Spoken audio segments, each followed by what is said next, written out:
और आज prime debate में हमारे साथ रामलाल शर्मा जी हैं, भारतीय जनता पार्टी से, आप चौमू से विधायक हैं।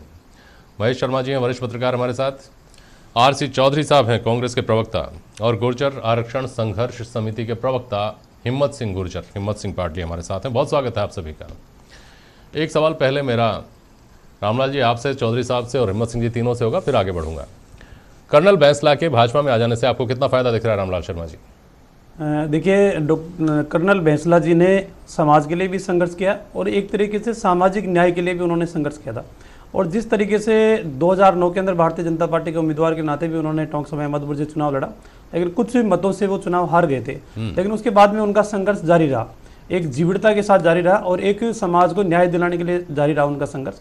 और जिस तरीके से पिछले विधानसभा चुनाव में गुर्जर समाज के साथ जिस तरीके से कांग्रेस पार्टी ने, एक तरीके से मैं एक शब्द काम ले रहा हूं, उसका नाम है अन्याय।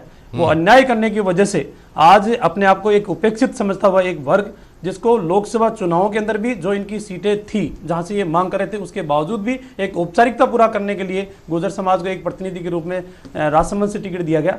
आज पूरा का पूरा गुर्जर समाज अपने आप को उपेक्षित महसूस कर रहा है। और उस वजह से ही कर्नल बैंसला ने यह सोचकर कि मेरी जो संघर्ष है वो संघर्ष एक पार्टी के अंदर जिम्मेदारी निभाते हुए मैं उसको पूरा कर पाऊंगा। और मुझे लगता है कि आने वाले समय के अंदर जिस तरीके से विधानसभा चुनाव में आप सीटें उठाकर देखोगे विधानसभा सीटों के, तो जिस तरीके से उनको ये लग रहा था कि हमारा समाज के प्रदेश अध्यक्ष होने के नाते समाज के मुखिया के तौर पर हमें मान सम्मान मिलेगा, लेकिन जिस तरीके से गुर्जर समाज को अपमानित करने का काम कांग्रेस पार्टी ने किया है, मेरे ख्याल से उसका एक रिएक्शन के रूप में आने वाले लोकसभा चुनाव में हम सबको देखने को मिलेगा।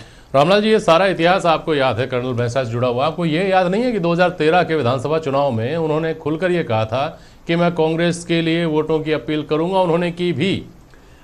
समय और परिस्थिति के अनुसार जो व्यक्ति जो निर्णय लेता है, मेरे ख्याल से ये जो निर्णय है कर्नल बैंसला जी का, ये निर्णय राष्ट्र के हित के अंदर, वर्तमान परिस्थितियों के हित के अंदर देखते हुए है। और जैसा कि नागौर से आने वाले एक माननीय विधायक ने भी यही कहा था कि मैं राष्ट्रवाद के मुद्दे के ऊपर, देश हित के मुद्दे के ऊपर मैं ये निर्णय ले रहा हूं। मुझे लगता है कि कर्नल बैंसला जी ने भी आज देश को आवश्यकता नरेंद्र मोदी जी की है और नरेंद्र मोदी जी के नेतृत्व के अंदर पुनः सरकार बने और उस सरकार के अंदर इनका जो सहयोग है निश्चित रूप से एक यादगार भी रहेगा और एक अनुकरणीय भी उनका यह सहयोग रहेगा।